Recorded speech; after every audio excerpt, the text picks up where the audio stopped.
দেখছেন নক্ষত্র, সবার আগে সবার পাশে।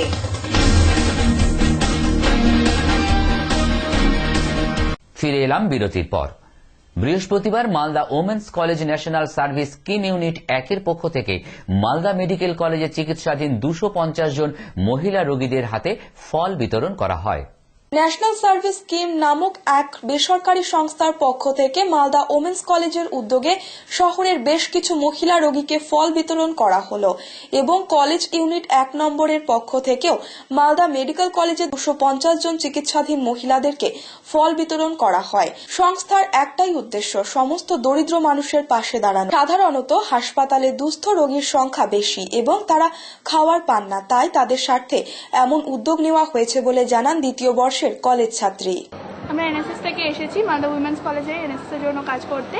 আমরা হসপিটালে এসেছি, কিছু ফল কিছু খাবার নিয়ে এসেছি। এখানে যারা দুস্থ আছে, যারা দরিদ্র আছে, যারা পাচ্ছে না তাদের দান করতে মোটামুটি 250 জনের জন্য অ্যারেঞ্জমেন্ট করা হয়েছে। হসপিটালে রোগীর সংখ্যা বেশি, এখানে অসুস্থের সংখ্যা বেশি, এখানে লোকে দরিদ্র দুস্থের সংখ্যা বেশি, তাই জন্য আমরা হসপিটালটাকে বেছে নিয়েছি। খুব ভালো অনুভূতি একটা, সবাইকে হেল্প করতে পারছি, এটা ভেবে খুব ভালো লাগছে।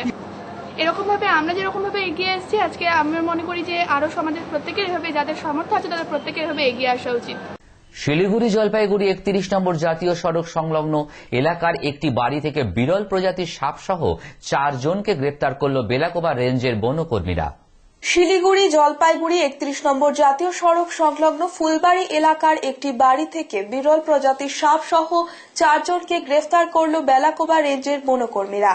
গোপন সূত্রের খবরের ভিত্তিতে বেলাকোবা রেঞ্জের বনকর্মীরা ফুলবাড়ি এলাকায় বৃহস্পতিবার ভোর রাতে হানা দেয়। নির্দিষ্ট সময়ে পাচারকারীরা এলে তাদের সকলকে আটক করে বন দপ্তরের কর্মীরা। বেলাকোবা রেঞ্জের রেঞ্জার সঞ্জয় দত্ত জানান, ধৃতদের কাছ থেকে বিরল প্রজাতির 3টি কিং কোবরা, একটি রেড স্ট্যান্ড বোয়া ও 25 ml সাপের বিষ উদ্ধার করে। খুব গোপন সূত্রে খবর পাই যে কিছু লোক যারা তারা এই কয়েকজন ধরে একটা চেষ্টা করছে নেপালে পাচার করার জন্য সাপের বিষ এবং কোবরা এবং রেড স্যান্ড বোরা। তো খবর পাই নেপালে মালটা যাবে, তো কিছু নেপাল থেকে লোক এসছে, তার বাড়িতে জমা হয়েছে। তো আমরা সেখান থেকে ধরি, আমরা তাদেরকে খবর পাওয়ার পরেই আমরা সেই সোর্স মারফত তারা যখন মালটা নিয়ে আসে ফুলবাড়ি NH 31-এ, তখন আমরা তাদেরকে ধরি। তাদের কাছ থেকে 3টা কোবরা, একটা রেড স্যান্ড বোয়া আর 2টা সাপের বিষের ভেনম পাই 25 ml।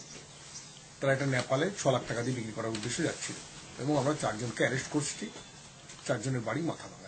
ধৃতরা জেরার মুখে স্বীকার করে যে তারা এই সাপ ও বিষ কোচবিহারের মাথাভাঙা থেকে নিয়ে এসেছিল নেপালে পাচারের উদ্দেশ্যে। ধৃতদের মধ্যে 2 জন ক্রেতাও রয়েছে যারা এই সাপ ও বিষ কিনতে এসেছিল। ধৃত দিনু পাল, নজরুল বাজিগর, আদাম বাজিগর ও দীনেশ সাপুরিয়াকে বৃহস্পতিবার জলপাইগুড়ি জেলা আদালতে তোলা হয়েছে বলে জানান বন দপ্তরের কর্মীরা। আসছে আবহাওয়ার খবরে।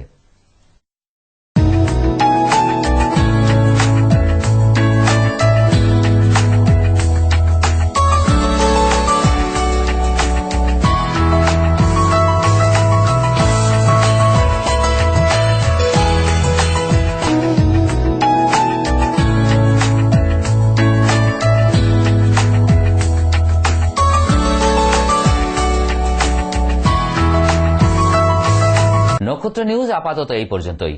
ফিরে আসবো আরো গুরুত্বপূর্ণ খবর নিয়ে, ততক্ষণ সঙ্গে থাকুন, দেখতে থাকুন নক্ষত্র নিউজ।